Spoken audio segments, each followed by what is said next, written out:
धर्म युद्ध। अगर देखा जाए तो गीता ज्ञान इतना डीप है कि एक जीवन में पूरी तरह से इसे समझ पाना किसी के लिए भी नामुमकिन होगा। लेकिन इस महासागर से कुछ मोती भी हम चुन पाए तो समझिए ये जीवन सफल हुआ। आज के लिए बस इतना ही, बाकी कल। इतना लिखकर ब्रजभूषण जी उर्फ पंडित जी ने अपने गीता ज्ञान ब्लॉग की पोस्ट को एंड किया।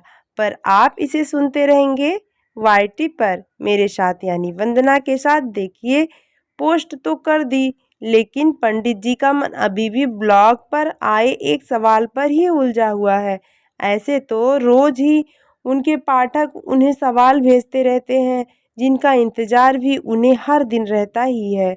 आज एक नया सवाल है। ये यूं कहें कि अपनी कहानी किसी ने भेजी जिसने पंडित जी के मन को उलझा कर रख दिया।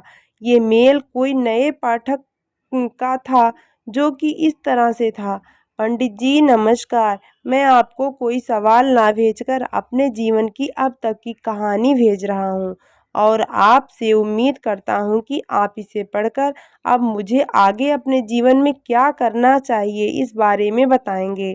मेरी कहानी कुछ इस तरह से है। मेरा नाम उदय है। मैं उत्तर प्रदेश के एक छोटे से गांव से हूँ। मेरे पिता एक किसान थे इसलिए लिख रहा हूँ क्योंकि अब वे इस दुनिया में नहीं है। मेरे पिता तो कोई बड़े इंसान नहीं थे, लेकिन एक बात जो मैं अपने बचपन की यादों के आधार पर कह सकता हूँ कि वो एक ही जब तक रहे उन्होंने माँ समेत हम तीनों भाई बहनों को कोई कमी नहीं होने दी। हालांकि उनका साया हमारे सर से बहुत जल्दी उठ गया था। उस वक्त मेरी उम्र शायद 10 वर्ष की रही होगी और मुझसे बड़ी बहन और भाई 12 और 15 वर्ष के रहे होंगे। सबसे छोटा होने की वजह से मैं अपने पिता का लाडला था, ऐसा मेरी माँ कहती है। और कहीं ना कहीं मैं भी इस बात को महसूस करता था। तभी तो पिताजी के अचानक चले जाने का सदमा कई साल तक मेरा मन संभाल नहीं पाया था। हालांकि हमें यही बताया गया कि पिता की मौत एक एक्सीडेंट थी, लेकिन कई बार मैंने अपने मामा और माँ की बातों में सुना कि उनके सौतेले भाइयों ने जमीन के लालच में उन्हें मरवा दिया था। हमारे पूछने पर माँ ने हमेशा इस बात को टाल दिया, बल्कि हमें कसम दी थी कि कभी किसी से इस बारे में जिक्र नहीं करेंगे। पिताजी की मौत के बाद माँ एकदम बदल गई थी। हमेशा डरी सहमी सी रहती और लगभग हर दिन जब हम पढ़ने बैठते तो माँ कहती कि जल्दी से पढ़ लिख कर इस काबिल बन जाओ कि इस गांव से बाहर जा सको। मैं नहीं चाहती कि तुम लोग यहाँ ज़्यादा वक्त तक रहो। समय बीतता गया। हम तीनों को जैसे तैसे माँ पढ़ा रही थी। उनकी सख्त हिदायत थी कि पढ़ाई के अलावा हमें और किसी बात पर ध्यान नहीं देना है। अक्सर मेरे सोने के बाद बड़ी बहन और भाई कुछ बातें करते, जिनमें से मुझे बस यही समझ आता कि एक एक करके हमारी ज़मीनें पिता के सौतेले भाइयों ने हथिया ली हैं और हमारे पास खेतों के नाम पर बस कुछ टुकड़े ही बचे हैं। ये भी कि माँ धीरे धीरे अपने गहने बेचकर हमारा पेट भर रही है। इन सब बातों को सुनकर मुझे बहुत दुख होता, लेकिन मैं किसी को नहीं बता सकता था। माँ का सख्त ऑर्डर था और वैसे भी मेरा दुख सुनने वाला था ही कौन। समय के साथ बड़ा भाई आगे की पढ़ाई करने के लिए शहर चला गया था। इसके लिए भी माँ ने अपने गहने ही बेचे थे। बहन ने आगे पढ़ाई की जगह सिलाई सीखने की इच्छा जताई तो माँ ने उसे पड़ोस के गांव के स्टिचिंग सेंटर में एडमिशन दिलवा दिया। माँ खुद उसके साथ जाती, उसकी वापसी के तक केंद्र के बाहर बैठकर इंतजार करती, फिर दोनों साथ ही वापस आते। मैं बहन को चिढ़ाता कि इतनी बड़ी होकर के भी अकेले आ जा नहीं सकती।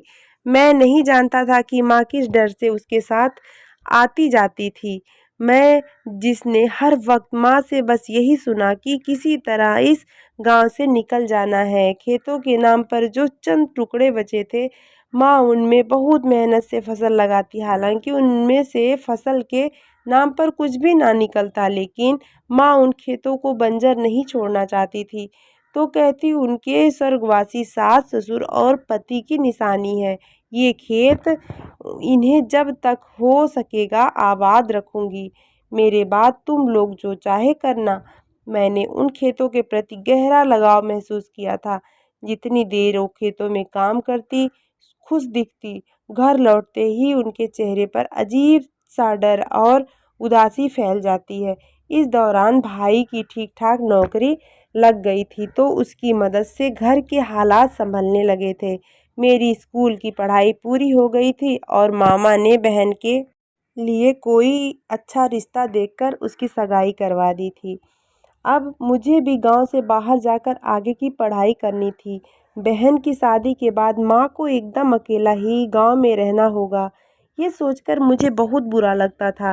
भाई के लाख समझाने पर भी माँ हमारे साथ शहर नहीं आई। उनका कहना था कि वो खुश हैं कि हम लोग गांव से निकल गए, अब वो आराम से रह सकती है। गांव के घर में पिताजी की यादें हैं जिन्हें छोड़कर वो कहीं नहीं जाएगी। अब भी माँ अपने खेतों में लगातार काम करती थी। रोज खेतों में जाना उनका रूटीन था, जैसे मंदिर जाकर शांति मिलती है, उन्हें इन खेतों में वही शांति मिलती थी। मुझे गांव से निकले कई साल बीत गए।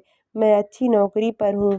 मेरे भाई बहनों के अपने अपने परिवार हैं और माँ अब भी गांव में है, लेकिन मेरे पिता के सौतेले भाई और उनके बच्चे उसे परेशान करने लगे हैं उन चंद खेतों के लिए जो हमारे पास है, जिन पर मेरी माँ ने इतने साल अपना प्यार लुटाया है, जो उसके जीने की वजह है।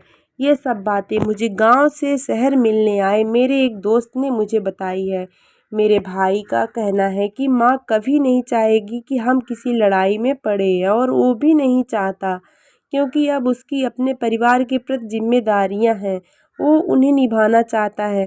कुछ ज़मीन के टुकड़ों के लिए उन जंगली लोगों से नहीं लड़ना चाहता है, जिन्होंने पहले भी खेतों के लिए हमारे पिताजी का जान ले ली थी। पंडित जी, मेरी कहानी यहीं पर रुकी है। मुझे क्या करना चाहिए? अपना हक और अपनी माँ के सम्मान के लिए लड़ना चाहिए या सब नज़रअंदाज कर देना चाहिए? इस बारे में गीता ज्ञान क्या कहता है पंडित जी?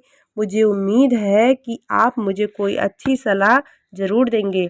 आपके जवाब की प्रतीक्षा में मैं उदय उदय के पत्र को अच्छे से पढ़कर उसकी परिस्थिति को समझकर पंडित जी ने उसे जवाब लिखा। प्रिय उदय, तुम्हारी जीवन कथा पढ़ी। तुम्हारे संघर्षों ने मुझे प्रभावित किया। अब जो सिचुएशन तुम्हारे सामने सवाल बनकर खड़ी है, वो लगभग वैसी ही है जैसी सिचुएशन में भगवान श्री कृष्ण ने अर्जुन को गीता का ज्ञान दिया था। तुम्हारे लिए गीता ज्ञान के महासागर से ये मोती चुनकर लाया हूँ। इसे ध्यान से पढ़ो, समझो और अपने आगे का रास्ता तय करो। हतो वा प्राप्स्यति स्वर्गम जित्वा वा भोक्ष्यसे महीम तदमाद उत्तिष्ठ कौन्तेय युद्धाय कृतनिश्चयः। यह श्लोक गीता के दूसरे अध्याय से लिया गया है। इसका अर्थ है, हे अर्जुन, यदि तुम युद्ध में वीरगति को प्राप्त होते हो तो तुम्हें स्वर्ग मिलेगा और यदि विजयी होते हो तो धरती का सुख पाओगे। इसलिए उठो हे कौन्तेय और निश्चय करके युद्ध करो। अर्जुन भी तुम्हारी तरह संदेह की स्थिति में थे कि क्या करें। एक तरह उनके और उनके परिवार के सम्मान का प्रश्न था तो दूसरी तरफ युद्ध भी अपने ही भाइयों, मित्रों और गुरुओं से लड़ना था, जिनकी गवाही उनका मन नहीं दे रहा था। तब भगवान श्री कृष्ण ने उन्हें समझाया कि धर्म युद्ध में एक पक्ष को चुनना ही पड़ेगा, क्योंकि एक समय के बाद अन्याय के प्रति चुप रहना समझदारी नहीं, कायरता कहलाता है। मैं तुम्हें ये श्लोक सुनाकर किसी के लिए या किसी के प्रति हिंसा के लिए नहीं उकसा रहा हूँ, बल्कि श्लोक के जरिए दिए गए संदेश के भाव को समझाने की कोशिश कर रहा हूँ। युद्ध हमेशा हथियारों से नहीं लड़े जाते हैं और अगर ज़रूरत पड़े भी तो हथियार की जगह अपनी बुद्धि और दूसरी क्षमताओं का इस्तेमाल किया जाता है। डर का चुपचाप अन्याय सहने से कहीं ज़्यादा अच्छा है न्याय के लिए लड़ते हुए हार जाना। तुम्हारे पास तुम्हारी वो शिक्षा ही हथियार है जिससे तुम अपने परिवार के प्रति हुए अन्याय का बदला ले सकते हो। इससे तुम अपना आत्मसम्मान भी बचा लोगे और अपनी माँ के प्रति अपनी जिम्मेदारी का पालन भी कर पाओगे। इस लड़ाई में अगर तुम हार भी गए तब भी तुम्हें एक संतुष्टि रहेगी कि तुमने अपना पूरा जोश लगाया था। मैं इसी के साथ अपनी बात को खत्म करता हूँ और भगवान श्री कृष्ण से प्रार्थना करता हूँ कि तुम्हें सही निर्णय लेने की शक्ति दें। ये लिखकर पंडित जी ने गहरी सांस ली और मन ही मन दोहराया, जय श्री कृष्ण, जय श्रीमद् भागवत गीता। ईश्वर सबको सही राह दिखाएं। आप सुन रहे थे गीता ज्ञान, मेरे साथ ढेर सारी कहानियां।